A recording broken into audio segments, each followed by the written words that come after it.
Did Red Bull just unlock a trump card in their driver deck? 17-year-old Arvid Lindblad received a rare early super license dispensation.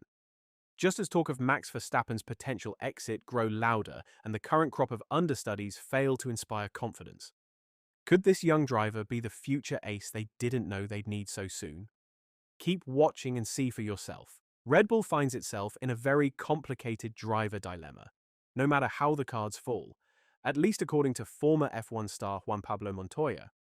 He believes that neither Yuki Tsunoda, currently struggling to prove his worth, nor Liam Lawson, whom Tsunoda replaced at Red Bull early in the season, have firmly convinced the team they're worthy of the second seat alongside Max Verstappen.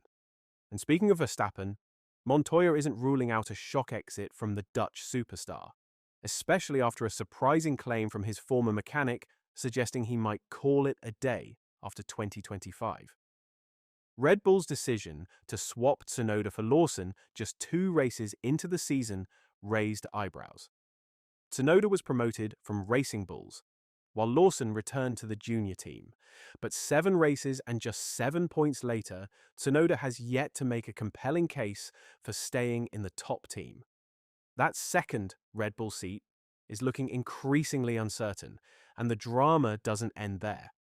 Verstappen's future is also under the spotlight following comments from Callum Nicholas, his former senior engine technician and now Red Bull ambassador, who predicted Verstappen could clinch the 2025 title and then walk away from the sport.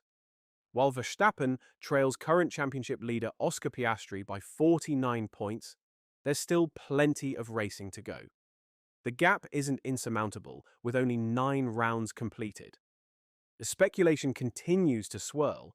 Whether it's a sabbatical, a surprise switch to Mercedes, or Aston Martin, Montoya remains unconvinced that either Tsunoda or Lawson are Red Bull's long-term solution.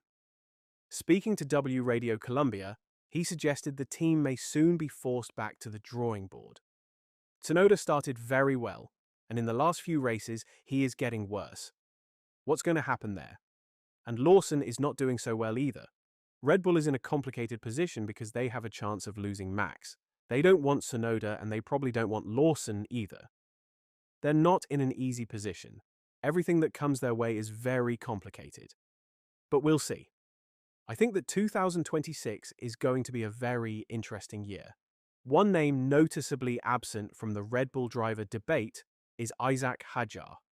The French rookie has been quietly making waves in his debut Formula One season, racking up an impressive 21 points with Racing Bulls, outshining some more seasoned competitors. But despite his strong form, there may be a snag.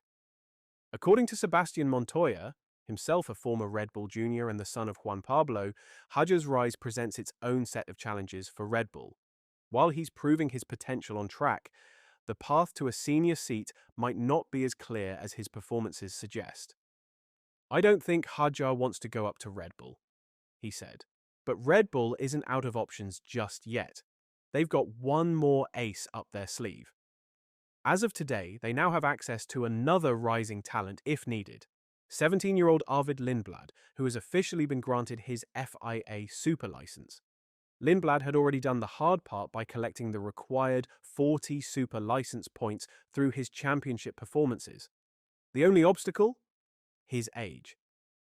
At 17, he was too young to automatically receive the license needed to participate in a Formula One weekend, with the FIA's standard age requirement set at 18. However, thanks to a recent rule change introduced by the FIA under Appendix L, Article 13.1.2 of the International Sporting Code, drivers under 18 can now be granted a super license if they demonstrate exceptional talent, meaning they've earned the necessary points and shown strong on-track capability. Red Bull seized that opportunity, filing a special request on Lindblad's behalf. The young Brit, currently competing in Formula 2, sits an impressive third in the championship, just 8 points adrift of series leader Alex Dunn. With his super license now in hand, Lindblad becomes a real option should Red Bull find themselves needing to reshuffle their driver lineup. Arvid Lindblad has quickly become the shining star of Red Bull's junior driver program, earning high praise from none other than Helmut Marko for his rapid ascent through the ranks. This week, during a meeting of the World Motorsport Council in Macau, The FIA confirmed it had received a special dispensation request for Lindblad's super license and granted it. With that approval, the British-Swedish prodigy takes one major step closer to the Formula One grid. A statement released by the FIA reads, "The FIA has received a request to grant a super license to Arvid Lindblad prior to his 18th birthday. After considering the information presented in support of this request, the World Council found that the driver has recently and consistently demonstrated outstanding ability and maturity in single-seater Formula Car competition and therefore approved the request." With his super license secured, Arvid Lindblad no longer has to wait for his 18th birthday on August 8th. Red Bull can now call on him immediately for FP1 sessions or, in a pinch, even race duties across either of its teams, Red Bull Racing or Racing Bulls. That said, it's understood Lindblad isn't currently in the frame for a Red Bull Racing seat, even in a worst-case scenario, but that scenario isn't entirely off the table. Max Verstappen is sitting on 11 penalty points, and he'll need to keep a spotless record through both the Canadian and Austrian Grand Prix for any to begin expiring. One more infraction, and Verstappen would face an automatic one-race ban. Should that happen, Red Bull would need a stand-in, and insiders suggest that Liam Lawson and Isack Hadjar, both currently with Racing Bulls, are the most likely candidates. But promoting either of them would leave a seat open at the junior team. Enter Ayumu Iwasa, reportedly next in line to fill any gap at Racing Bulls. However, with Lindblad now fully eligible, Red Bull has added flexibility. Even if they're not planning to fast-track the 17-year-old into F1 just yet, the option is now officially on the table. While the FIA has opened the door for rare exceptions, it's important to clarify that the core super license rules remain unchanged. Drivers must still be at least 18 years old at the start of their first Formula One race weekend, a regulation in place since 2016. The only tweak is that under exceptional circumstances, dispensation can now be granted to 17-year-olds, provided they already meet the required 40 super license points and their abilities can be easily evaluated. This rule was a direct response to Max Verstappen's meteoric rise through the ranks.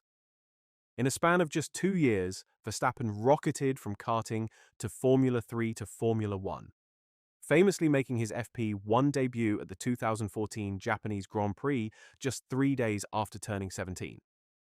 The intent behind the revised super license regulations has always been clear: to ensure a safer, more measured progression for young drivers, while also safeguarding those already competing at the highest level of motorsport. All that said, do you think that Red Bull should bet on youth, or are they better off sticking to what they know?